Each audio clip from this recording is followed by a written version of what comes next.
Le Crédit Agricole du Finistère vous présente votre programme. Avec le Crédit Agricole, cap sur les événements de l'été en Finistère.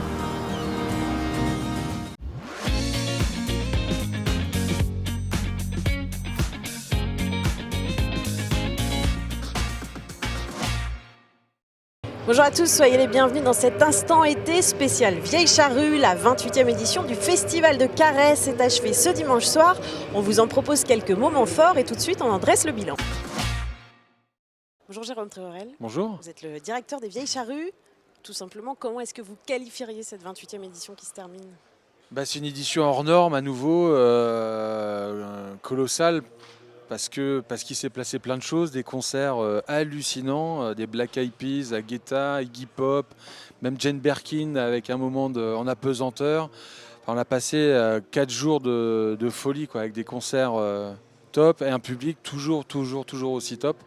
Et ça nous fait vraiment chaud au cœur parce que toute l'année on travaille avec les membres de l'asso, les bénévoles et puis les équipes professionnelles, les salariés pour justement arriver à ça. Et la magie a encore pris quoi. Alors 270 000 festivaliers cette année, il y a plus de demandes que d'offres, notamment sur le samedi. Vous ne pouvez pas vendre plus ? Oui, non, on ne veut pas vendre plus parce que ça a une capacité quand même de 70 000 personnes par soir. Ça fait beaucoup de monde à gérer, dont on est responsable. Et on a envie de privilégier le confort, la circulation du public et l'accueil de ce public plutôt que d'essayer de remplir davantage et battre des records. Il faut aussi savoir gérer 70 000, c'est pas si simple que ça. Il faut être en capacité d'avoir les infrastructures pour l'alimentaire, pour les bars, pour le camping, les parkings, les infrastructures en termes de sécurité médicale. Et ça, on le sait le faire. Au-delà, on ne sait pas le faire et on n'a pas envie de le faire. On est serré, le jeudi un peu moins serré, il restait encore un peu de place pour le jeudi. Et puis il y a eu ce spectacle un peu poussif de Jamel devant un public un peu compliqué. Est-ce que l'humour a sa place ici au Vieilles Charrues ? Il faut réussir à capter le public. Après, je pense sincèrement qu'on ne peut pas faire un one-man show qu'on fait en salle ou en tournée sur un festival. Allez, un mot sur le budget, 17 millions d'euros. Vous nous parlez chaque année de l'augmentation des cachets, de l'augmentation des frais de sécurité. Est-ce qu'on peut imaginer que le billet va augmenterait dans les années à venir ? Normalement, on devrait fixer le prix du billet après avoir fait son budget. Nous, on fait l'inverse, exprès. Pour rester accessible au plus grand nombre et par le prix, on souhaite maintenir le billet d'entrée à 44 €. Alors je ne sais pas si on pourra le faire encore pendant 5 ans ou 10 ans. Il y a une concurrence qui s'installe de manière un peu plus forte. Mais voilà, il y aura peut-être d'autres alternatives sur la billetterie avec peut-être un prix d'entrée qui reste à 44 €. Et pour ceux qui achètent le plus rapidement, et peut-être un tarif progressif, peut-être sur place. C'est des choses qu'on va réfléchir. Mais au moins qu'on reste pour les fidèles et ceux qui savent qu'ils veulent venir. Le billet à 44, c'est vraiment ce qu'on souhaite tous avec l'équipe. On verra l'année prochaine. Les dates sont déjà fixées à partir du 16. Les dates sont fixées, ouais, on donne rendez-vous aux gens du 16 au 19 juillet 2020. Merci beaucoup Jérôme Tréorel. Merci. C'est quoi le meilleur concert que vous ayez vu cette année ? Iggy Pop, forcément. Pour moi, c'est le Selmokers et David Guetta. Black Eyed Peas. Black Eyed Peas. David Guetta hier soir, c'était vraiment top, le feu d'artifice et tout ça. Suzanne. L'Homme Pâle, Martin Garrix, Biscuit, Christine and the Queen. Black Eyed Peas, Caballero et Jean Jass. Ouais, David Guetta aussi, c'était trop cool. Ah oui, et Diaz aussi, c'est le nouveau de Quimper. Ouais, Black Eyed Peas. Au deuxième. Black Eyed Peas. Ouais. The Chainsmokers jeudi. Black Eyed Peas. Ouais, pareil, Black Eyed Peas. Et le moins bon concert ? Jamel, parce qu'il faisait pas de concert du coup. Vald. Voilà Squall. Iggy Pop. Voilà Squall. J'étais coincée dans le concert, on pouvait pas partir. Aya Nakamura, pour moi. Aya Nakamura. Ouais, Black Eyed Peas aussi, moi je m'attendais à mieux. Mais... Booba, ouais. Booba. C'est vrai qu'Aya Nakamura, même en concert, c'est pas ouf quoi. Aya Nakamura aussi, ouais. Iggy Pop. Des entrées au nettoyage en passant par les parkings, le camping et la déco, les 7145 bénévoles du festival sont les petites mains indispensables au bon fonctionnement de l'événement. Les bénévoles, c'est les laboureurs. Et c'est vrai, les laboureurs passent la charrue. Fabrice œuvre depuis 26 ans comme bénévole aux Vieilles Charrues. Pour cette 28e édition, il sert les bières au bar numéro 6. On a fait au bar 8, on a fait bar 4, on est venu ici. Parmi les bénévoles, 120 associations représentées qui se verront reverser un don financier proportionnel à leur investissement durant le festival. Cette année, ce don s'élève à 135 000 €. Alors là, on est pour Carré Natation, donc c'est le club de natation de Carré. Au-delà du plaisir de vivre la fête de l'intérieur, les bénévoles profitent aussi de quelques avantages parfois inattendus, comme une certaine proximité avec les artistes. En 98, moi j'ai eu la chance d'aller boire un Saint-Émilion avec Iggy Pop dans son tourbus. Alors pour Fabrice, sa carrière de bénévole est loin de s'arrêter là. C'est mes 26e charrues, je dis bon allez, j'en fais encore au moins 25 et puis après on verra.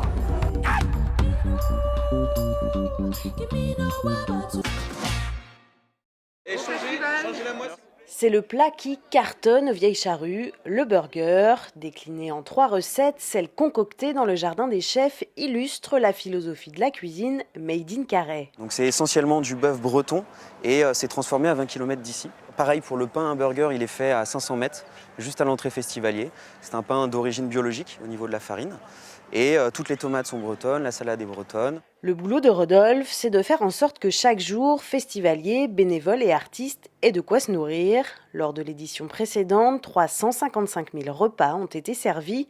Et pour les composer, ce salarié de l'équipe du festival s'appuie à 80% sur des fournisseurs locaux. Alors ça a toujours été un choix du festival depuis le tout début, de travailler vraiment avec des producteurs locaux, mais aussi l'ensemble de l'économie. Ça fait partie vraiment de l'association de se dire on va faire en sorte de développer l'économie locale et de travailler au pays. Il y a 7 000 bénévoles, la majorité vient du Finistère, tout le monde se connaît et au fil du temps ça a évolué et ça a fait que des fournisseurs se sont intégrés et ont pu participer à l'effort collectif en fait. Une proximité qui permet aussi une grande réactivité sur l'approvisionnement et dans l'esprit comme dans l'assiette, les festivaliers y trouvent leur compte. J'avais entendu que tout était breton sur les Vieilles Charrues. Et alors qu'est-ce que vous en pensez ? Il est meilleur. Il est meilleur que chez McDo en tout cas. Autant que ça serve à tous les gens qui travaillent ici, quoi. Plutôt que d'aller chercher du steak haché je ne sais où. Il faut faire fonctionner l'économie locale. Parce que si on achète des produits qui viennent de trop loin, c'est pas très logique. On soutient les producteurs locaux, donc c'est cool.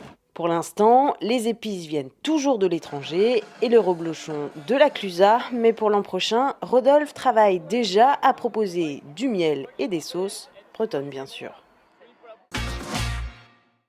Bonjour Jean-Luc Martin. Bonjour. Vous êtes le président des Vieilles Charrues. On parlait tout à l'heure de ces budgets artistiques, de ces budgets de sécurité aussi qui gonflent. Quelles sont les pistes à l'avenir pour maintenir un budget tel qu'il est, un budget à l'équilibre en tout cas ? Il est évident que notre problématique, elle est liée directement à l'endroit où on se trouve, dans le sens où toute l'année c'est à champ.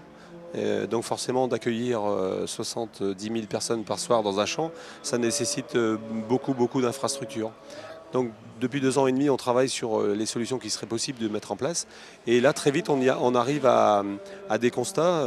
10 semaines de montage aujourd'hui avec beaucoup de monde, parce qu'il faut éclairer tous les parkings, les campings, il faut ajouter des toilettes, il faut ajouter de l'eau, il faut ajouter de l'électricité, il faut y mettre de la clôture, il faut y faire des accès.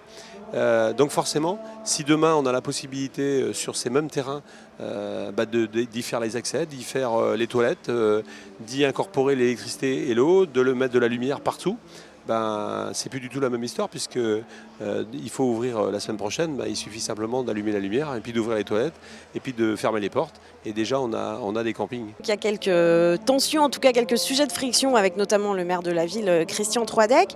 Lui, il estime que le festival se coupe de plus en plus de la ville, qu'il y a de moins en moins de liens entre les deux.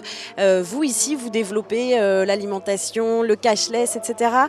Vous faites en sorte que les festivaliers restent vraiment ici sur le site et n'aillent pas dans la ville ? Moi, je crois que plutôt, on a aujourd'hui amélioré le service. Et puis, il ne faut pas oublier quand même toute l'économie parallèle qu'il y a sur Carré. Demander à peu près à tous les habitants de Carré qui aujourd'hui ne louent pas une chambre, voire beaucoup de chambres, qui ne louent pas un bout de terrain, voire beaucoup de bouts de terrain.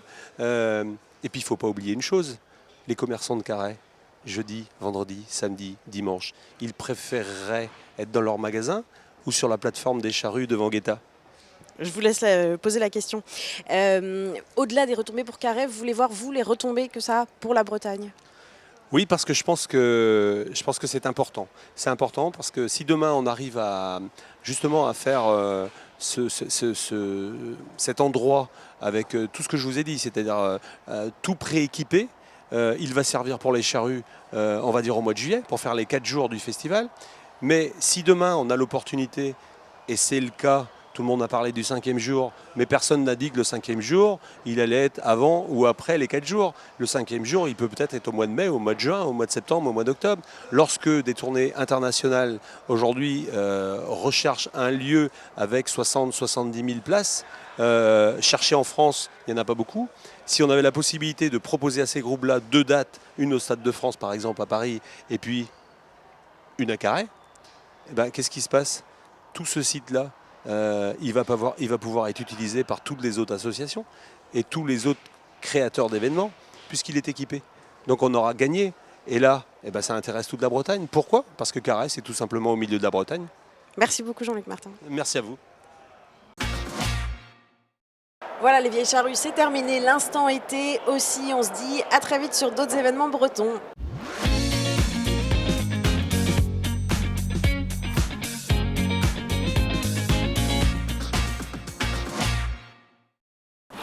Votre programme vous a été présenté par le Crédit Agricole du Finistère. Avec le Crédit Agricole, cap sur les événements de l'été en Finistère.